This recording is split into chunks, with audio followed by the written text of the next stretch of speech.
the Quran. And the Yeah. Quran is known as the mother of all books.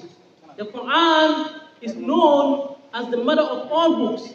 It is that revelation that came from Allah subhanahu wa ta'ala. The whole Quran is the words of Allah subhanahu wa ta'ala in entirety. Not even a single word of any human being is added to the Quran. And so the Quran, it gives us knowledge. It tells us about the universe. It tells us about the beginning of creation. It tells us about the creation of humankind and the stages that man goes through in the womb. At the time that the Quran was making these revelations, this scientific revelation, even the knowledge of science that talks about the development of the fetus was not discovered at the time. And so these are called the revelational knowledge. The Muslims made so much effort in seeking this type of knowledge. It is memorized, and from this knowledge, a lot of people start to expand, think, and start cogitating, pondering about the verses of Allah subhanahu wa ta'ala, especially when the Quran calls towards thinking about the creation, thinking and using the logic. The Quran calls about using the logic. So the Muslims, once they read the Quran, they continue to expose their minds to logic, thinking about the creation, and thinking about what they can make out of the reasons raised in the Holy Quran for the benefit of humankind. But acquisition of knowledge, Islam also urges Muslims to acquire knowledge. And the Prophet ﷺ mentioned a hadith, very beautiful hadith, that al-hikmah dalatul mu'min, that wisdom is the lost property of a believer. Anna wajadaha huwa haqqullah. Wherever you find wisdom, then you are more deserving of taking it and making good use of it. Wisdom, whether you find it from your opponent, you take it from him. Whether you find it from somebody younger than you, you take it from him. Whether you find it from wherever you find it, that wisdom, you are more deserving of wisdom. So wherever you find wisdom, take possession of that. And that exposes the Muslims to learning. And so this is the beginning of the Islamic civilization. So it came with the revelation to the Prophet Muhammad sallallahu alaihi wasallam, and that was the days in Mecca. And then the Holy Prophet migrated to Medina. In Medina, the Holy Prophet established a city-state. In the city-state system, Islam and the Holy Prophet allowed the pluralism of religions. There were the Jews and there were Christians in Medina, and they established a city-state. In that particular state, the first human constitution in Islam was established. It is called the Ittifaq al-Madina, the Pact of Medina. In that particular pact, the foreign policy of Medina and the defense system of Medina was established. And the foreign policy of Medina was that the Muslims and the Jews and the Christians that live in that particular state, they will not have any opponent to attack Medina. And if any outside opponent is to attack any one of the minorities or any one of the different groups of people living in Medina at the time, it is incumbent upon all of them to defend them against outside attackers. And that is the defense and the foreign policy established in the Pact of Medina or the Agreement of Medina at the time. And in that particular stage, the Islamic civilization identified law and judicature. The Holy Prophet was the one that decides and make laws because he was a prophet. So he made laws. He was the legislator of Medina, and he also occupies the position of being the one who judges. But one beautiful thing in Islam, that one beautiful thing you can imagine or you can think about in that particular stage in Islamic civilization was that the Holy Prophet allowed each one of the religious groups at the time to have their own leadership and to decide issues among themselves. The Jews were to decide issues among themselves. If a Jew has a problem, or if a Jew had a problem with another Jew, the matter is settled with a Jewish leader. If a Christian had a problem with another Christian in Medina at the time, it is decided among themselves. But if it is brought out to the Prophet, then the Prophet will judge it according to the laws of Islam. Now you can imagine how beautiful the Holy Prophet established the city-state in Medina. That was the beginning of the Islamic civilization. It is setting the pace for religious tolerance, in fact, religious respect, and has set the space for people of minorities to practice their faith without being coerced in any way to accept the dominant religion at the time. And this established the foundation upon which the second stage of Islamic civilization ensued from. That is the state called the Caliph al-Rashidun state. That is the Khilaf al-Rashida. The Khilaf al-Rashida, respected ones, when we talk about the Khilaf al-Rashida, what comes into our mind are four gentlemen known in Islamic history as the guided caliphs. They are known as what? The guided caliphs. And they are Abu Bakr Siddiq, then Umar bin Khattab, Usman bin Affan, and Ali. We refer to them as the guided caliphs. Why are they guided caliphs? They are guided caliphs because they came after the Prophet sallallahu alaihi wasallam. And when they came after the Prophet sallallahu alaihi wasallam, they led the Ummah, they led the Islamic State, and they led the Muslim nation according to the foundations and the principles stipulated by the Prophet sallallahu alaihi wasallam. And so justice prevailed in the society.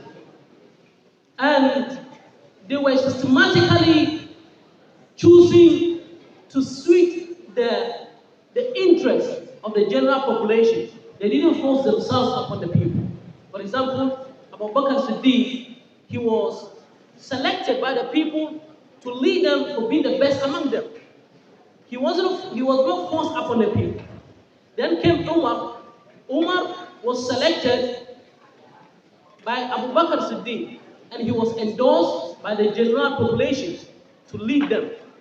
And Uthman bin Affan, he was selected by the Shura community, or the Shura committee. There was a committee of 5 or 6 people. These 6 people, they were to decide among them who became the next leader after the death of Umar. And then Ali was also chosen by a consensus of all the people of Medina. They didn't force themselves upon the people. And Islam frowns upon leaders who force themselves upon the people. Islam believes in choosing leaders that are loved by the people, and the people also love them. They love the people, and the people also love them. So the Prophet ﷺ mentioned in a hadith that the worst of leaders, or the worst of imams, they are those who lead the people, they hate the people, and the people also hate them. So you must love your leaders. If there's any leader, you don't like your people, then of course you don't deserve to be their leader. And if you have a leader you don't love, in fact he doesn't deserve to lead you.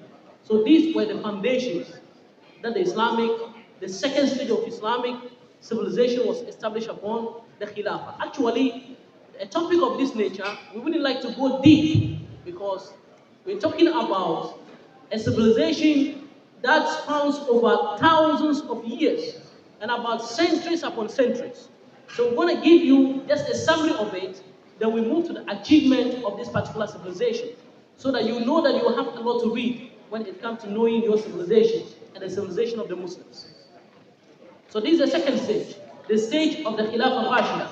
One outstanding features of this particular stage is that there was justice and there was an independent judiciary. Independent judiciary.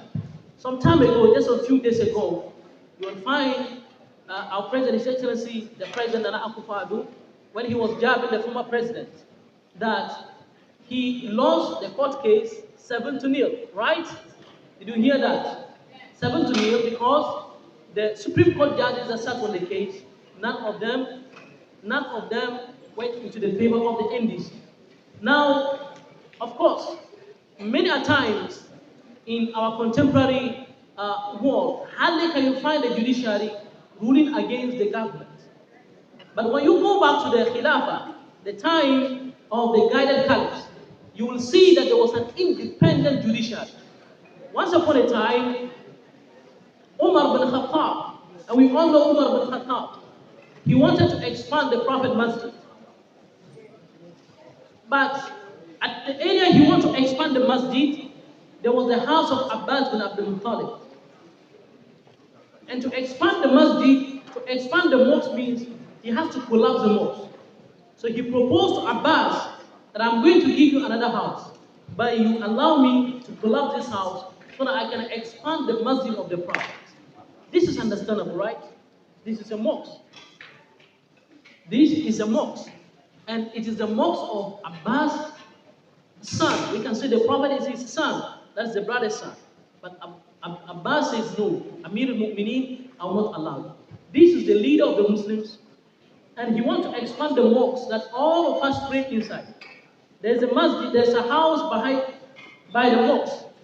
He wants to collapse it and replace it with a new house. And the owner of the house is saying, I will not agree. Then he said the matter, the leader of the believers, Umar bin Khattab, he was the one that the kings of his time, when they hear his name, their heart is stricken with fear because his name was all over the Roman Empire, the Persian Empire. They could hear about Umar bin Khattab. His justice filled the world at the time. Then he said, let's choose a judge, an independent judge, who will judge between myself and you, O Abbas. He said, you can choose somebody among the companions of the Prophet. So they choose Ubay bin Ka'b.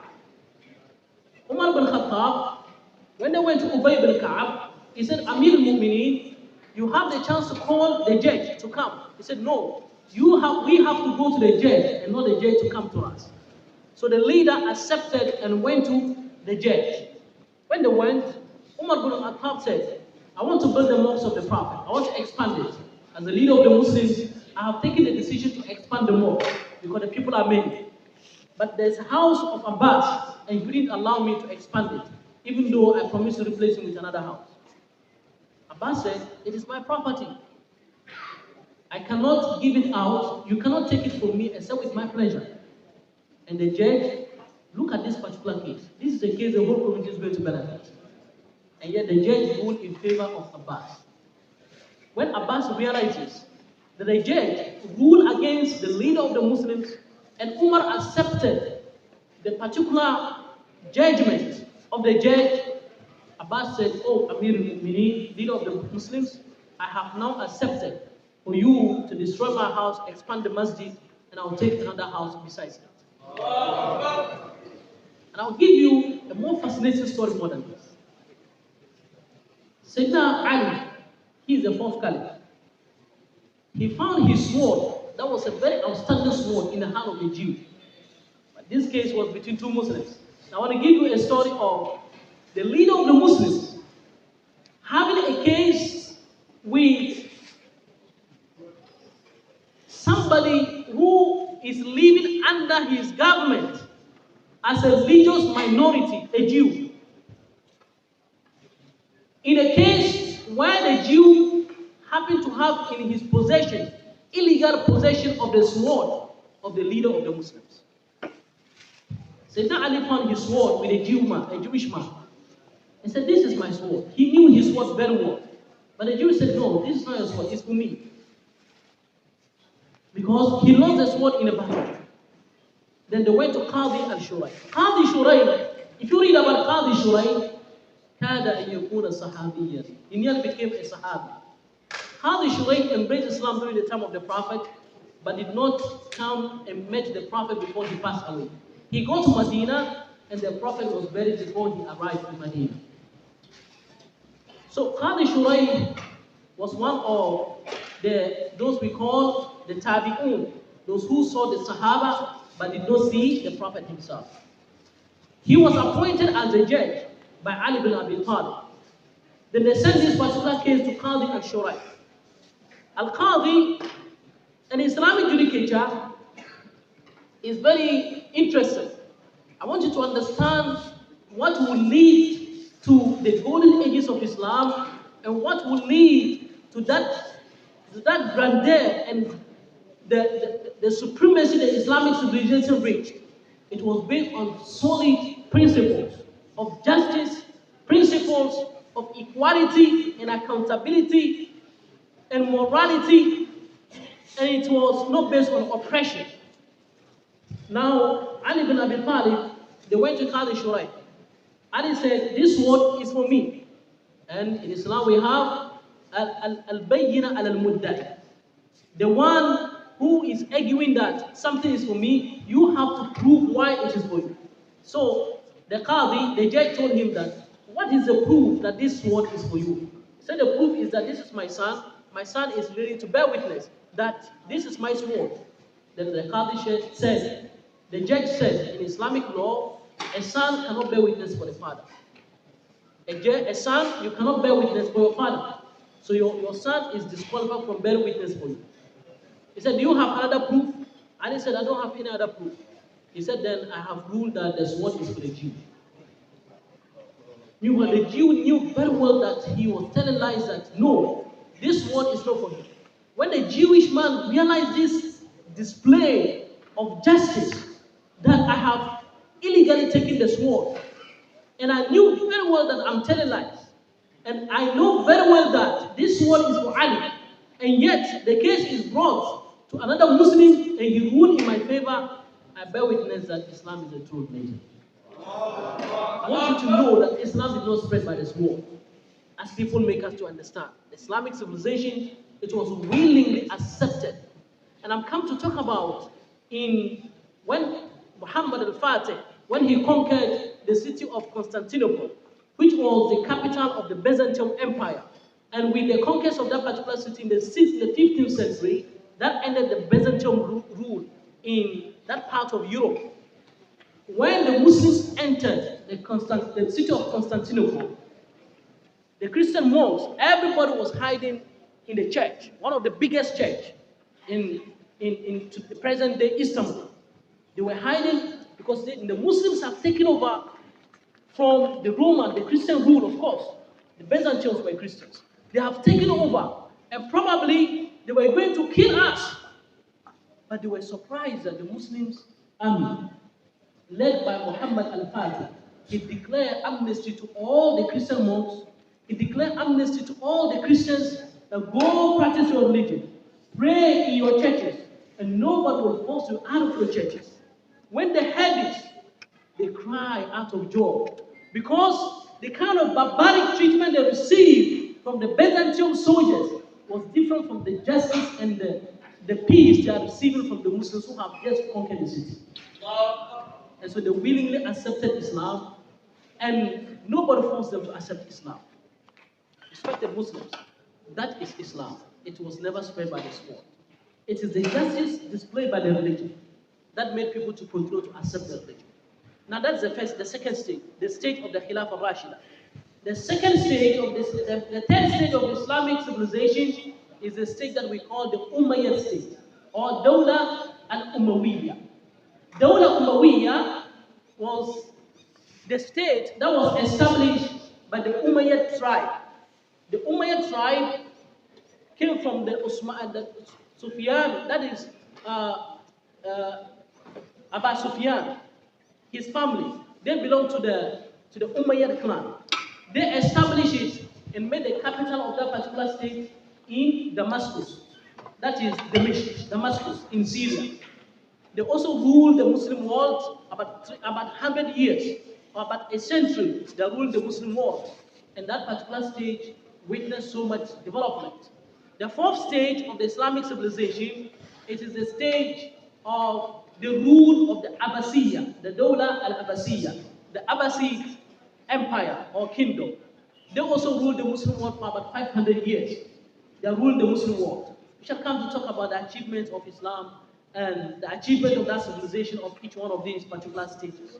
Then the last stage of the Islamic civilization, before its decline, was the stage of the Ottoman Empire. The Ottoman Empire took off from the 15th century up to just before after the Second World War in 1924, it collapsed. And with its collapse, the new states were created, and out of it, many of the states that you know today, the Kingdom of Saudi Arabia and many of other states were created. when the last Muslim empire it fell to the Western powers. Now, Muslim brothers and sisters, when you look at all these stages, one thing that comes to our mind, that Islamic civilization have to ensure two very important issues. The Islamic civilization, it came to ensure the human mind liberation. It came to ensure the intellectual and the spiritual liberation of humankind. Islamic civilization ensures the intellectual liberation of man.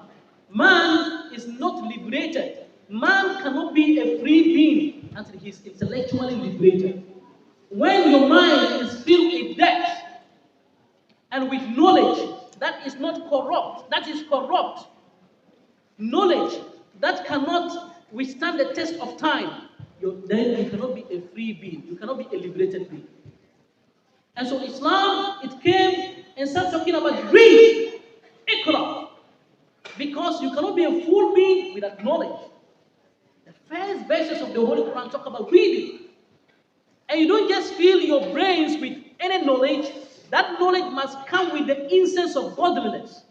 Come to tell us that the human being, the universe, this perfect universe, with the sun rising and setting, and we are in the night, cool, and the sun rising again in a manner that is not disrupted in any way, with the wind blowing, and with this beautiful vegetation, and with the minerals implanted in the oceans and the mountains.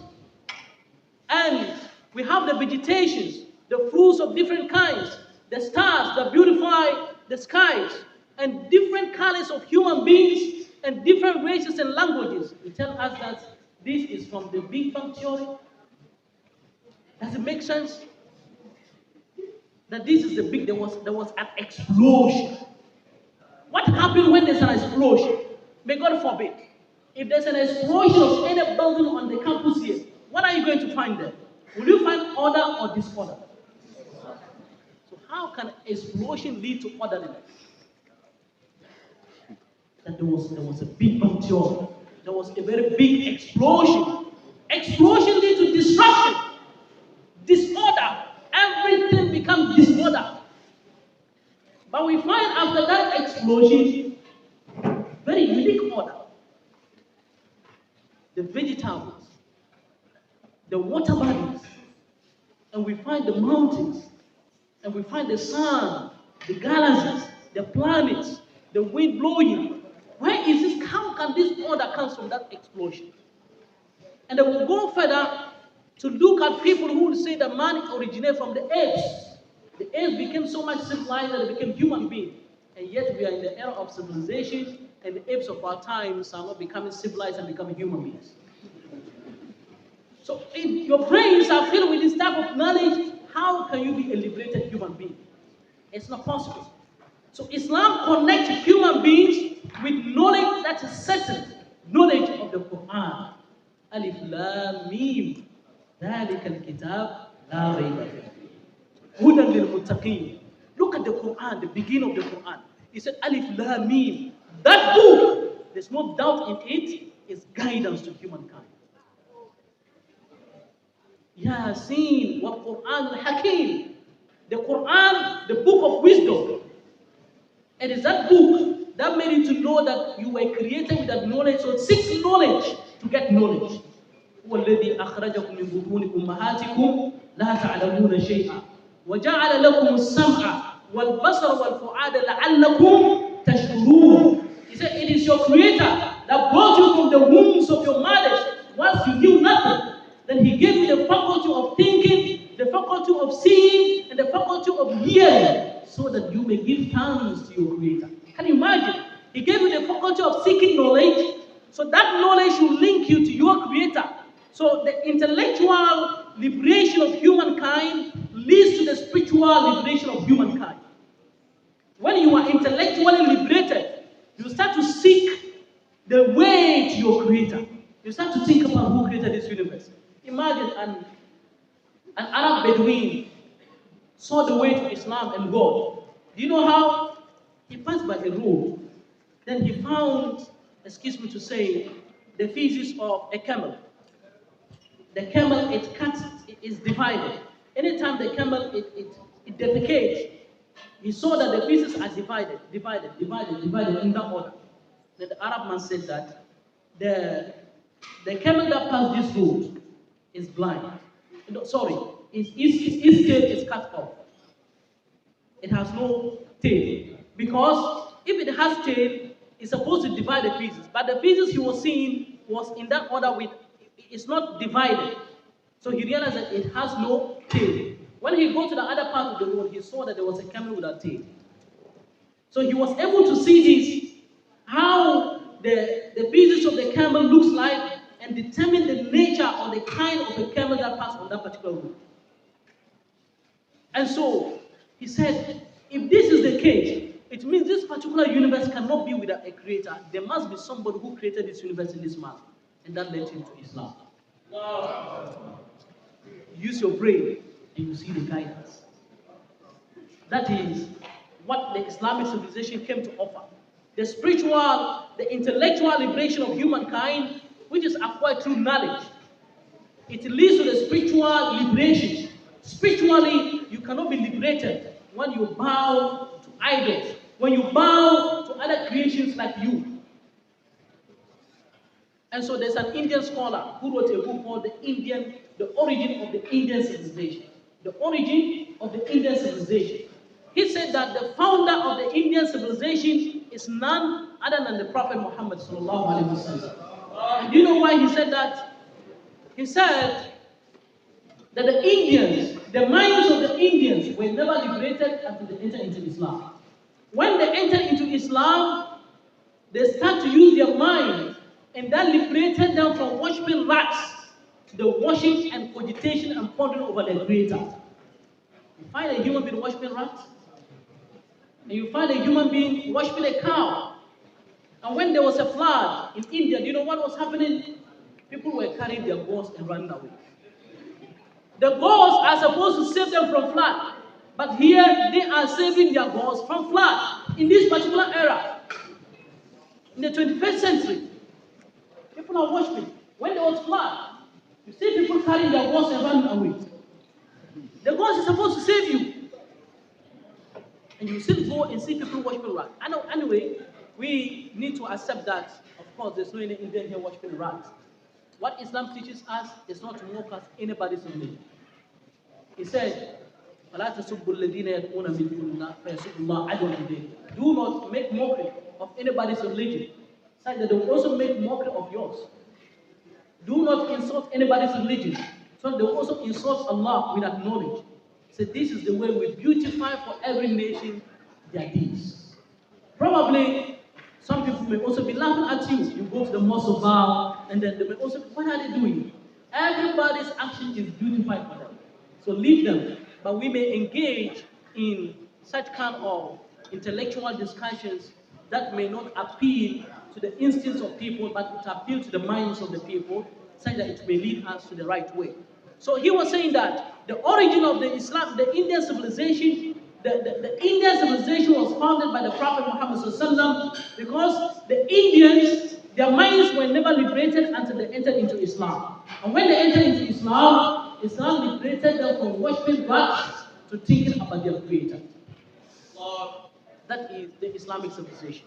Respected one, the Islamic civilization that was established on the foundation of knowledge, intellectualization, and spiritualization. Intellectualization of the mind and spiritualization of the soul combined together. This is what makes you a complete human being. Man is not just a material being, and that will differentiate between the Islamic civilization and the way it looks at issues and the way that it puts man in a very equilibrium, in a balanced manner from other civilizations that comes after Islam, the Western civilization.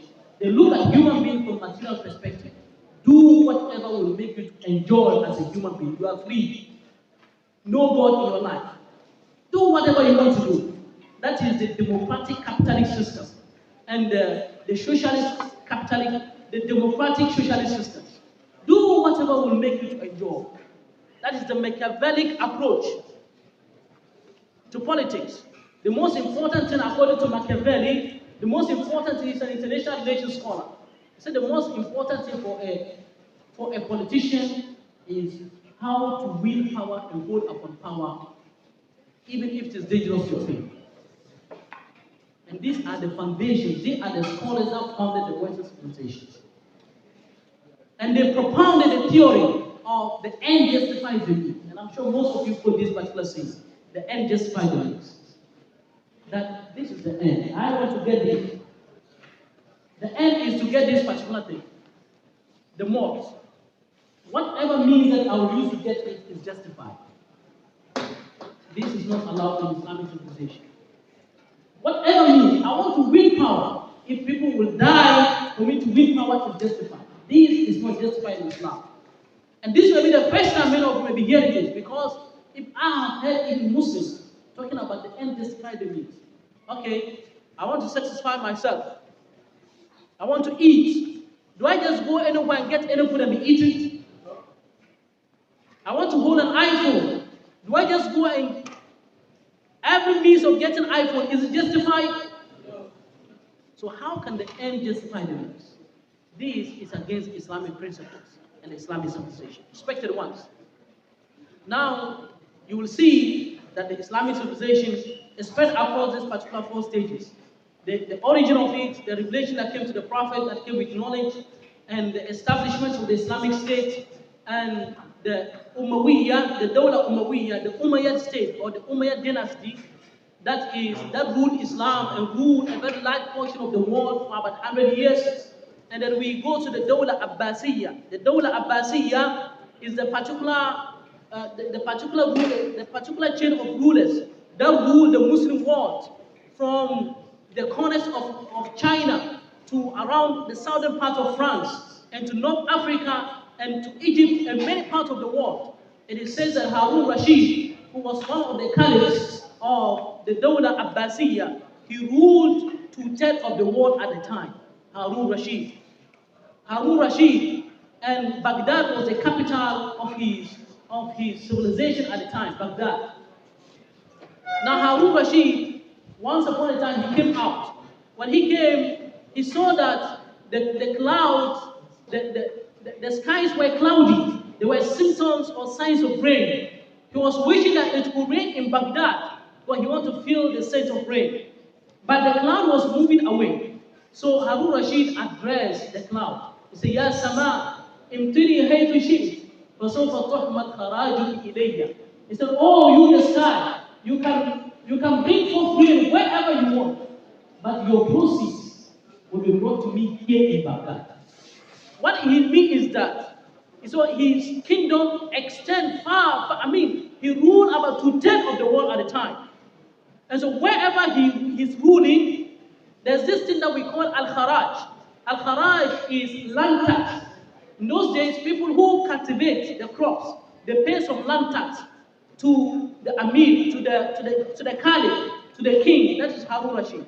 So he said, you can reign wherever you want, your proceeds to be carried back to me here in Baghdad. That was how far and extended and stretching that was his empire. And during the time of Harun Rashid, when he was on top of the realms of affairs, he established what we call the Bayt al-Hikmah. The Bayt al-Hikmah, the house of wisdom. The house of wisdom was established as a translation house. Because Harun Rashid realized that the Greek philosophy, there's so much knowledge in Greek philosophy. And so to benefit from it, he established that particular project to make sure that a lot of Greek philosophy was translated into Arabic so that Muslims can learn it and to carry on where the Greeks stopped from. And so that is the acquisitional knowledge that I was talking about. So the acquisitional knowledge, wherever the knowledge is, you have to acquire it, build upon it, and benefit the people with it. So Harun Rashid, he established the Bayt al-Hikmah. In the Bayt al-Hikmah, there were a lot of Muslim scholars, thousands of them doing translation. So Greek work, the works of Greeks about science was translated into Arabic. And also Harun Rashid established the paper factory. And the paper factory was also an acquisitional knowledge. When the Muslims fought the Chinese at the time, China at the time, some few Chinese were taken as captives. They realized that these Chinese knew how to make paper from vegetable fiber, and so they made them to teach the Muslims how to make paper. And so that's the concept of paper was built upon by the Muslims, and it's one of the achievements of Muslims. And that was achieved during the time of the Dawah Abbasiyya, the Abbasid kingdom or dynasty or empire.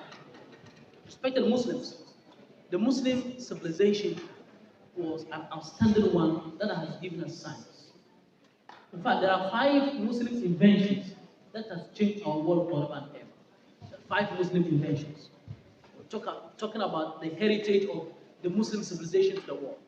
It has changed the world forever. So then when you go to read international relations, in fact, I have been to Legon, and for the full years I spent doing masters in international relations, you will never come across anything about the contribution of Muslims to the civilization. That is something probably our professors here, I don't know what you call it, academic injustice.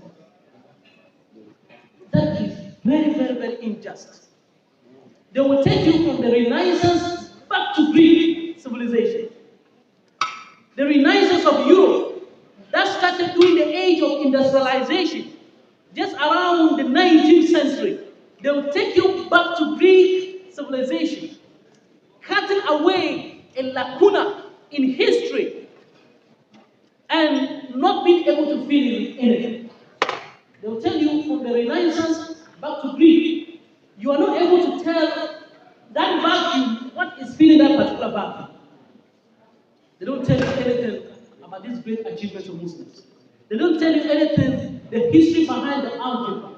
They don't tell you anything, the system, the brains behind the camera. They don't tell you anything, the brains behind the coffee that we consume. They don't tell you anything about the first universities that were established, even before the University of Bologna and before the University of Oxford. They don't tell you why there are no universities granting degrees before these universities that are known. They don't tell you the origin of universities. They don't tell you the origin of the graduation gown. Where is it coming from? You wear a graduation gown. How does that gown look like when you wear it? Doesn't it look like jilbab? Where is it coming from? It's okay. And you see the cap that we wear. Where is it coming from when you're graduating? It's coming from the Muslims. We're going to talk about this. They don't tell you anything about this. So I believe that the international system today is very Eurocentric. It's just concentrated on European history. And there is a Spanish scholar known as Joseph Mark. He said that if the world was very just, they would have taken the day of the fall of Muslims in Spain as a global mourning day. That if the Muslims had not fallen, the world would have been about 2,500 ahead of what it is today. That is the pronouncement that he made. That if it's not because of the downfall of the Muslims, when the Crusaders took over Spain in the cities of Cordoba, those cities were the intellectual pools that scholars in the Western world drank from at the time. The scholars used to come to Ibn Rushd to study. They used to come to Abyssinia, that is Ibn Sina, Abyssinia, to study. They used to come to Muhammad bin Abu Bakr al-Razi to study science. And the princes of Europe, they were all sent to the cities of Cordoba to receive medical attention. Just like our presidents today, when they seek medical attention, they fly outside Europe. That was how the city of Cordoba was established in Spain. And when they're looking at even the origin of Western civilization, they sort of ignore Spain and said it is from Italy. No. At the time that the Muslims occupied Spain, and great cities like Granada, and great cities like Cordoba, great cities like Sicily, when they were flourishing with very outstanding buildings, outstanding libraries, outstanding lighting systems, the whole of Europe was like a small hut. Even London was like a small hut. You can read about that. There's this scholar in international relations. He wrote a book called how Europe and the developed Africa. How Europe and the developed Africa. And he said, at the time that in Muslim Maghreb, we talk about Muslim Maghreb and Maghreb in Islamia, they're talking about the area that occupies Morocco, Tunisia, Mauritania, and all these particular places, Tunisia. That's called the Maghreb in Islamia. He says that at the time that the Muslim Maghreb, there were bath houses all over. There were public bath houses, not even bath houses in people's home. Even in the community, there were places that were stipulated for what we call al-hammamat. The hammamat are special technology invented by the Muslims. It is a place that when you go to bath there, you end up to date, you go to places like Turkey, Tunisia, these bath houses are still there. It's a public bath. You remove your clothes, leaving only your underwear, you enter inside. You not just bath straight away. So you enter a particular room where there's so much heat. When the heat will start to make you to sweat. And as you sweat, if you touch your body, the dirt that comes from your body, as it throughout your whole life, you have never bathed before. You will be in the heat for some time until the heat, your body itself will be removing all the dirt. Before you now enter into a little bit warm water to bath, before you now come to bath with soap itself. When you come out, you feel like you have never bathed in your whole life. Because of the dirt that you can see your body producing. Hammamat. He says that that scholar is called Walter Rudney. You can search about him. Walter Rudney. He wrote a book called How Europe and the Developed Africa. And the president mentioned before that Africa was the cradle of civilization. It is known, Egypt, Morocco, all these places were the cradle of civilization, and not Europe. And he said that at the time that Muslim Maghreb, there were bath houses where people can even leave their homes to bath in public houses, that in Oxford University, they were still debating whether bathing is a dangerous doctrine or not. In Oxford University, they were debating whether, considering that bathing is a dangerous doctrine, people must not bath. Why should you bath? Oxford University. No bath. That is Walter Rudney. You can read his book. If you want to believe that even Africa is the cradle of civilization, read Walter Rudney. If you want to know the contributions that Muslims have made to the world today, read Walter Rudney. How Europe and the developed Africa. And it is mentioned that a group of ambassadors from the Roman emperor were sent to Harun Rashid. When they approached Harun Rashid, he couldn't breathe. He asked them to go back. And he asked his wazir, he asked his minister to organize a place for them to bath. And when they sent them to this Al-Hammama, this public washroom, that I said there's some heat. When they send them there, they run out that they say they want to fry them over there. Why? Because Islam came with cleanliness, purity. Imagine Islam as a religion said that at-tuhur shatrul iman. At-tuhur shatrul iman. That cleanliness is half of your faith. That is Islamic religion. We know cleanliness should be something like a normal human practice. But in Islam, it's an obligation that you do it to please Allah subhanahu wa ta'ala. The toothbrush, these are all inventions by Muslims. From the miswak that the Holy Prophet ﷺ used to use. My respected Muslims. So there are, I can say, when we look at the heritage of the Muslim civilization, there are 5 inventions of the Muslim world that has actually changed the world. 5 inventions of Muslims that's changed the world. Besides the great advancement they have made in medicine, the types of Ibn Sina, he has very important books that were read in Europe like a Bible. In fact, for about 500 years, the whole of Europe, in Oxford universities, they were reading the book of Ibn Sina as a textbook. That was the book that he wrote on he says that Al-Jabr wal-Muqabala. Kitab fil Jabr wal-Muqabala. The book in equation and balances. contributed so much to what we have of mathematics today. The algebra, how to balance, how to equate. All of us knew about algebra. Algebra. That was from the Arabic word of algebra, to equate something. So these inventions of Muslims, they are very powerful. Number one is the coffee. What is the story behind the coffee? Today, Europeans like coffee so much.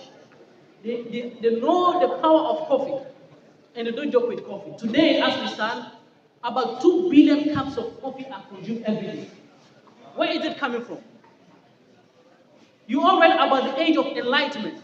That was that particular age. European scholars used to sit around a table and drink coffee and able to think and cogitate and ponder. The age of enlightenment. Coffee, it is mentioned that the one who discovered coffee was a Yemen shepherd. A shepherd. He realized that when he takes his animal to graze, they graze from a particular bean tree.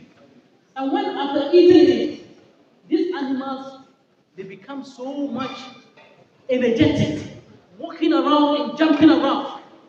He has observed this particular instance on several occasions. Then finally, he decided to try it himself. He plucked some beans from the particular tree, dry it, and mix it with water, and drank from it. And he felt the energy in him. Then he continued in that manner up to the point of trying to fry the beans and to cook it, and the fruit that was, the juice that was coming out of it, when they are drinking it, they find so much energy, their minds become very sharp, and many of you who try to sleep today, if you drink coffee right now, you're not going to sleep again. The real coffee. All the sleep will vanish from your face. Coffee was invented by the Muslims. And today, all over the world, people are consuming coffee. That was one of the heritage of the Islamic civilization to the world. Talk about universities. We are all proud to be here. And we are always proud to come and see you people here. To come and have discussions with you. To be in a university is one of the honors that you have to give thanks to Allah subhanahu wa ta'ala. Imagine each one of you, anytime I see students, I feel some kind of, I always feel like, can imagine each one of you sitting here, you are like an investment of your parents in the house. The hope that they have around you, you cannot believe it. So don't joke with your lives. Don't joke with your life, brothers. All of you here are husbands to future wives.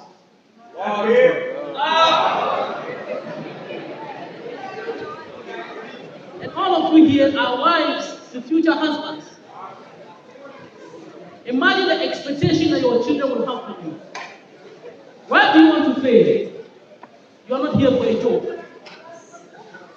The first universities that were established by two sisters. Fatima al-Fihri and Maryam al-Fihri. They were two princesses of Morocco. They were two princesses of the place called Al-Qayrawan. Al-Qayrawan.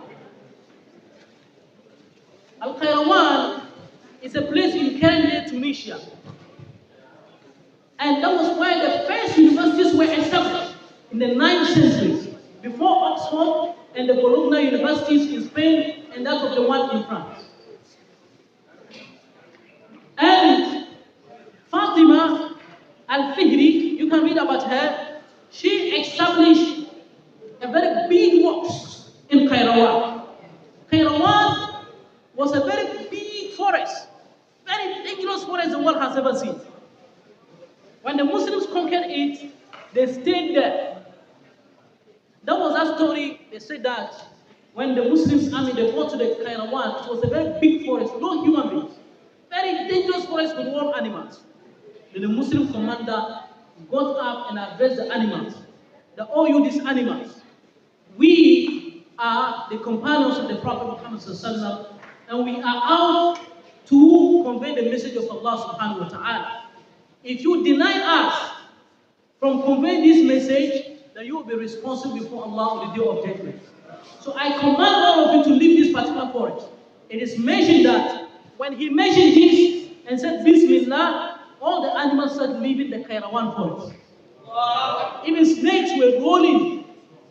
The elephants and the lions and tigers, all of them went away and they established the Islamic State there, and it is then known as the city of Al-Qayrawan. It was a very big forest. You can read about all this.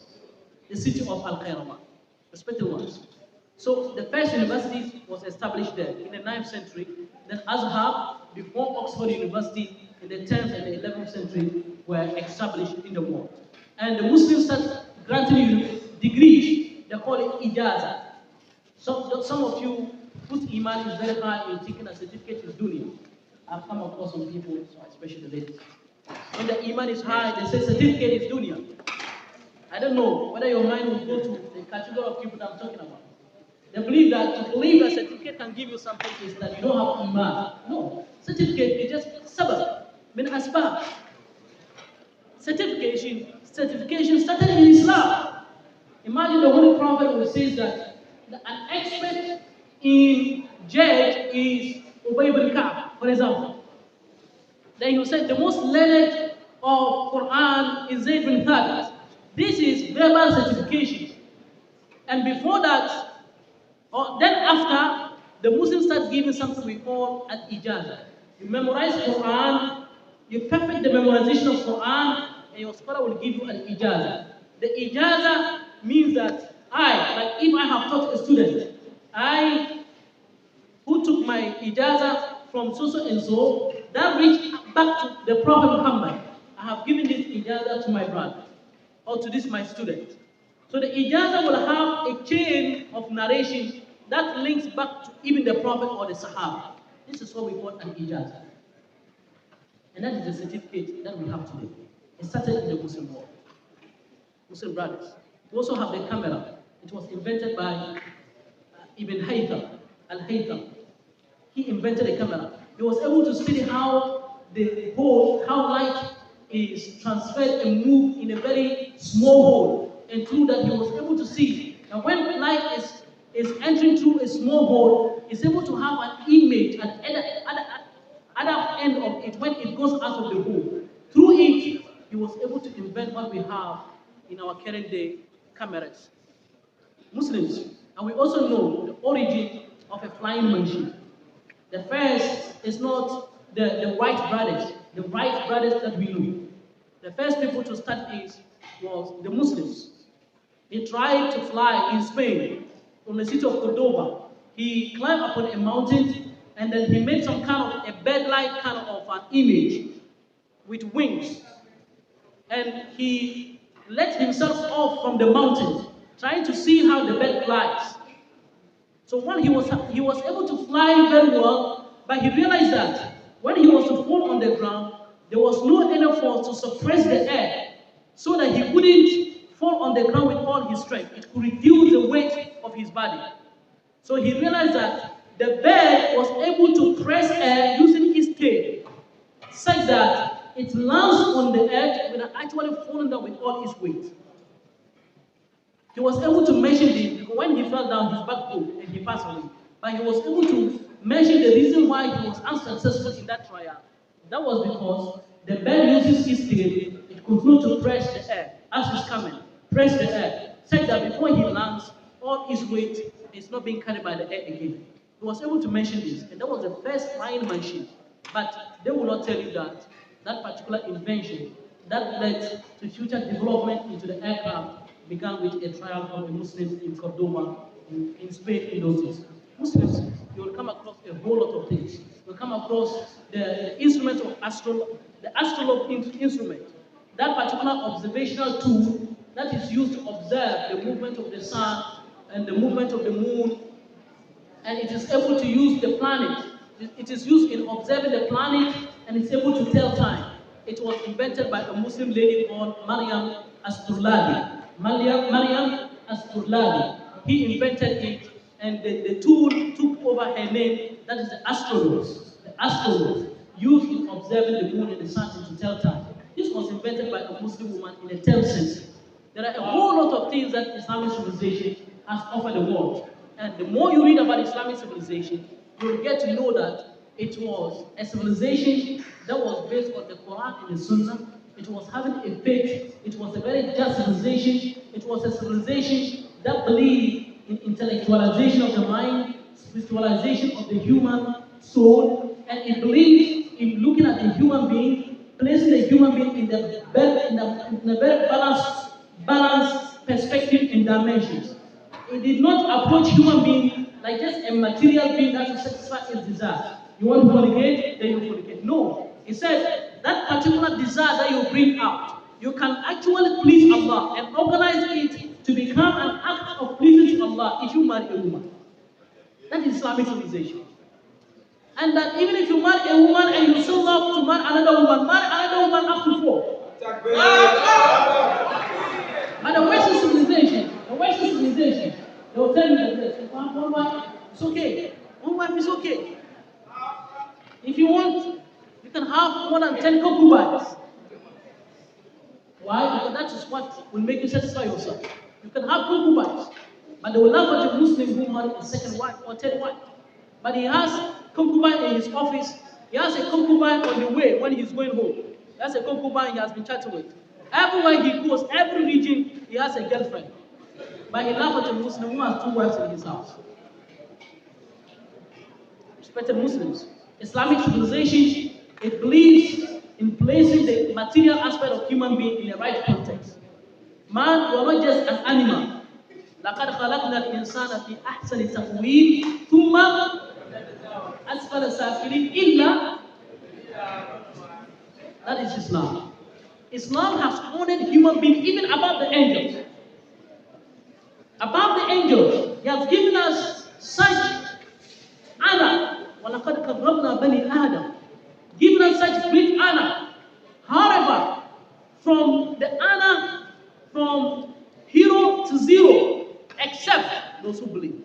If you are a human being, you cannot just get that honor except when you believe. Otherwise, you will move from a human being to as far as I believe, the lowest of the low. Why even the animal is better? Even the animal is better. Will you see a male animal chasing another male animal? No. Do you see that? No. But we have human beings today. And we have systems today that are allowing a male human being to chase another male human being.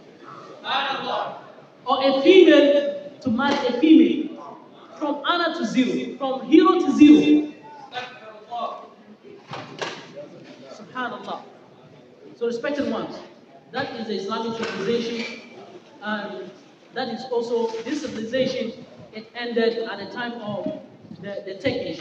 That's around 1924, when politically, we're talking about the civilization, when it politically went out the international system, when it was attacked by the Western powers. And what actually led to the decline of the Muslim civilization, it was not because of anything, but because of disunity among the Muslims at the time. Each one of them wanted to have his own place, and they left the teachings of Islam. They declined. Morality was not given priority to. People left the way of Allah subhanahu wa ta'ala, and that led to the disunity of Muslims and the decline of the Muslim civilization. And that was taken over by what we call the Western civilization from 1924 up to the era that we have today. When you look at the Muslim civilization, it was one of the civilizations that witnessed less bloodshed, because Islam is against killing. Islam is against unjust way of pouring the blood of an innocent human being.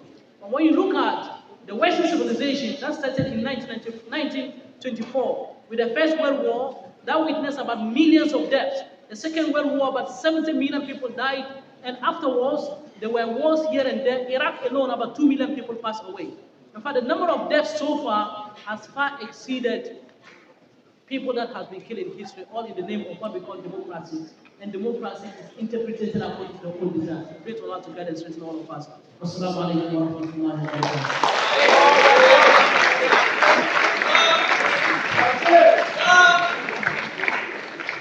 At-Takbir! At-Takbir! At-Takbir! Alhamdulillah. Sheikh Our Father, we are very much grateful for your wonderful and stupendous presentation. We are highly privileged to have you today. Sheikh mentioned